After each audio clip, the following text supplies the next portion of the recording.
Hi everyone. So I'm coming in at the um beginning of the episode here. This is a bonus episode for October. It's the Halloween episode from my other podcast, Next Take. Of course, if you've been getting these every once a month, you know the drill. So this is from our second annual Halloween series.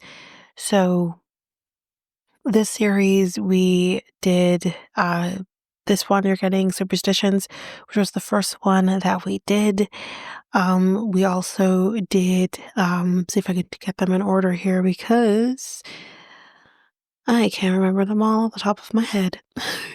But we also, sorry guys, this is all getting cut out anyway, so you're not going to hear all of this. Yes, we did Superstitions. We did an episode on cryptids slash creepypastas. So that was another one that we did. It was our second episode in our series. We did sleep paralysis, which was the third episode of our series. We did haunted places in America, which was our fourth. And that is also kind of piggyback off of, well, kind of someone did like a series, I guess, in a sense, but it was, we'll call it the second episode of the series. So we also did haunted places in Canada, which was a previous episode that we did last year. And so we do make reference to it. And if you were to go to, I'll get to that part, but we do make reference to that a little bit. And then our final one was exorcisms, which is actually out today on that feed. But what I will say with this one, you're getting the first episode of the series. I will link to the other episodes in here so you can take part in the other episodes of the series, as well as there will be a link to the haunted places in Canada in the Haunted Places of America. The link to that episode is in that episode. So you could take a look in the show notes and see it there. But otherwise, I think that's it for me. I hope you enjoy this episode. We'll be back next month, the end of the month, with our November bonus. And that's basically that. Enjoy, guys.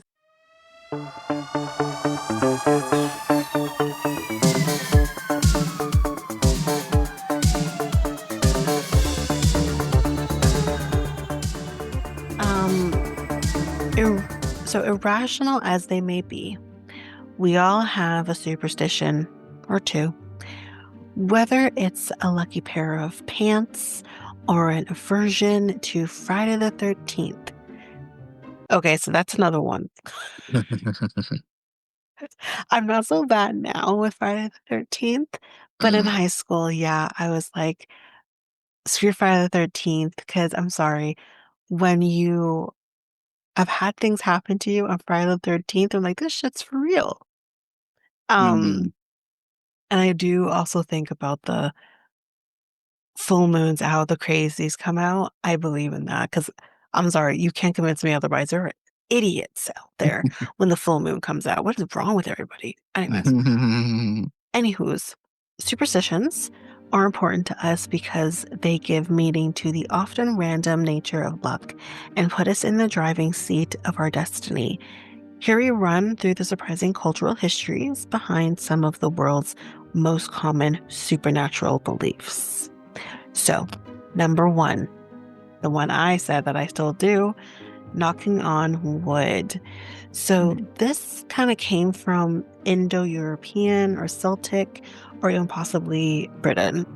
So any list of superstitions would have to begin with arguably the most well-known and universal superstition, to knock on wood.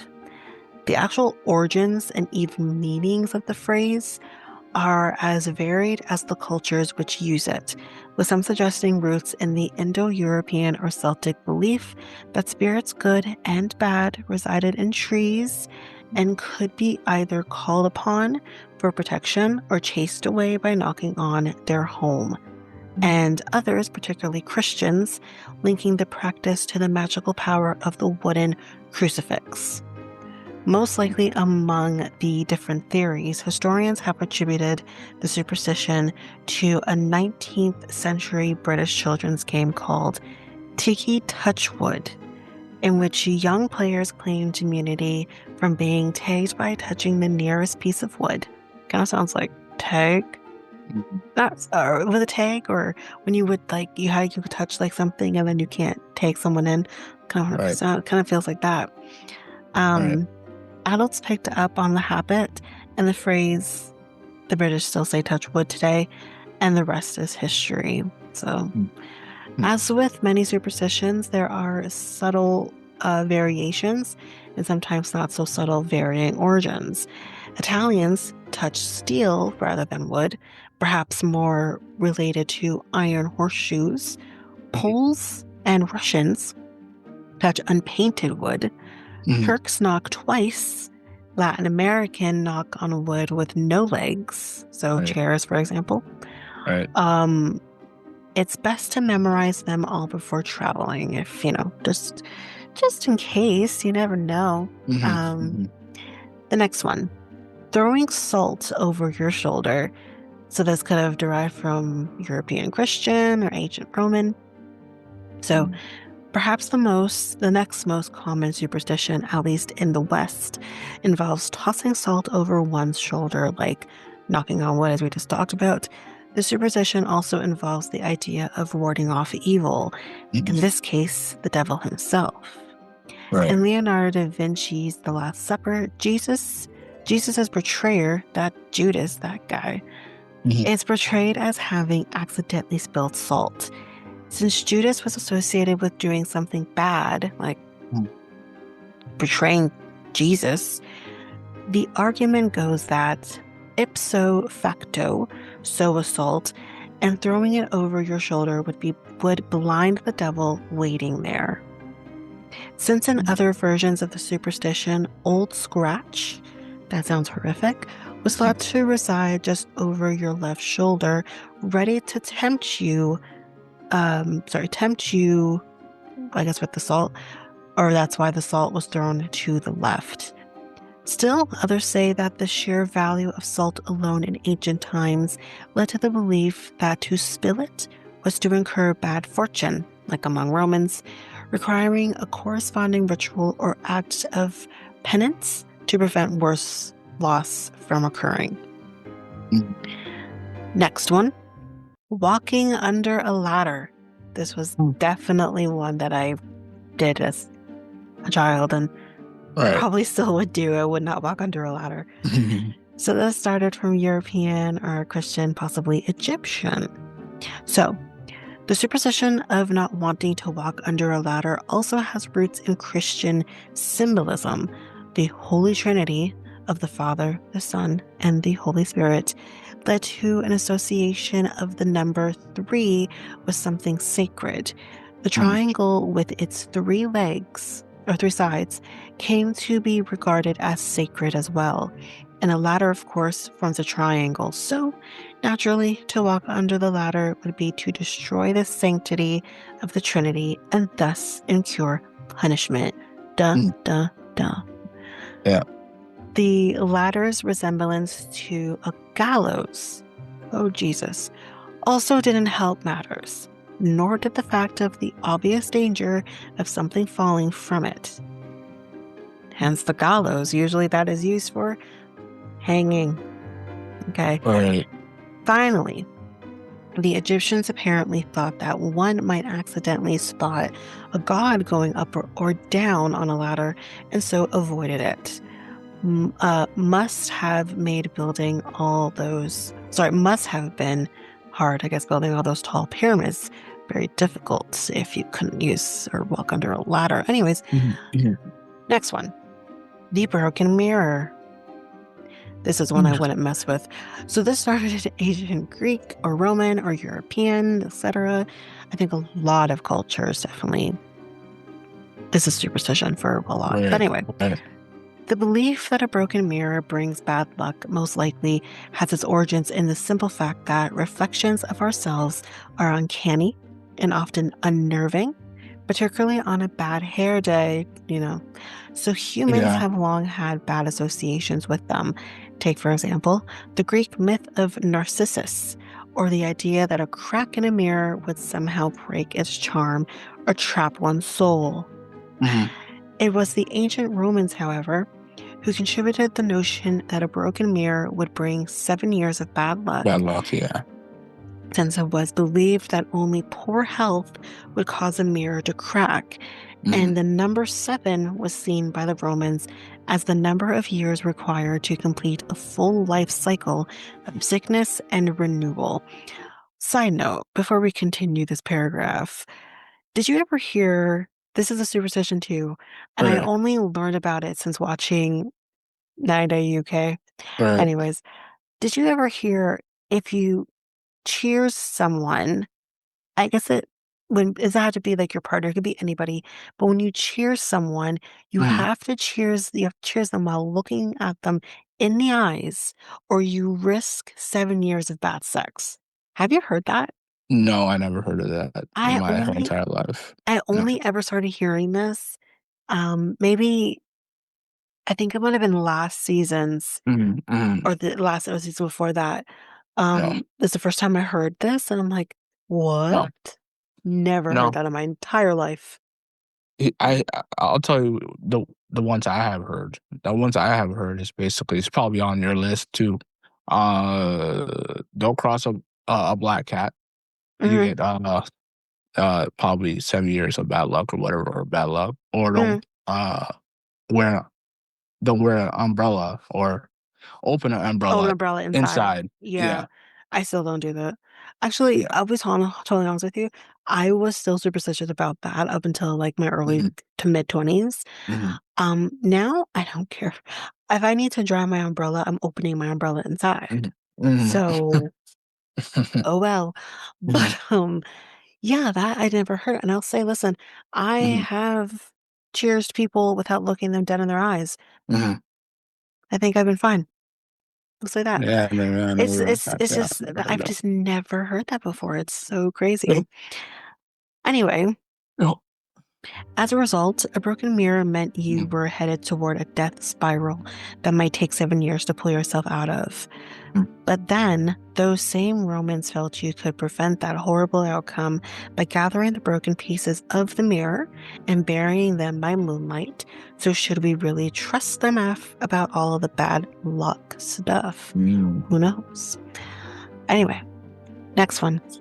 Step on a crack, break your mother's back. Yeah, I heard that one so Yep. many times when I was, yeah, yeah. Mm-hmm.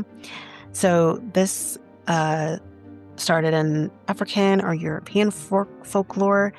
So this again, just bear with me because this is white on literally black and white. This is so stupid. Anyways, Mhm, mhm, another superstition involving something cracked or broken being associated with bad luck is the superstition of stepping on a crack as foretelling or even causing harm to a mhm, family member. As mhm, with mirrors, cracks in the earth, on a sidewalk, or almost anywhere have long been seen as portals to the realm of the supernatural for both good and ill. To mhm, step on those cracks might be to invite or release unwelcome spirits into the world ready to do one harm. Now, I don't know about you, but for mhm. me, I do know without even realizing it, I don't step over cracks and sidewalks. I just don't. Uh, Um, I don't, I never realized it. If I do, I do. yeah, It's like it I happens. I'll just walk normally, not really thinking about anything about Hmm. like in Hmm. that sense, but then I'll notice I'm avoiding the cracks on the sidewalk.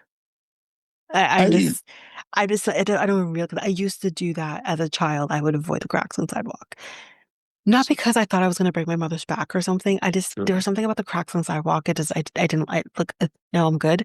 I, I don't know. I don't know why I was like that, but I just didn't like it. And I do yeah. notice like I still kind of do it without realizing I'm Hmm. doing it. Hmm.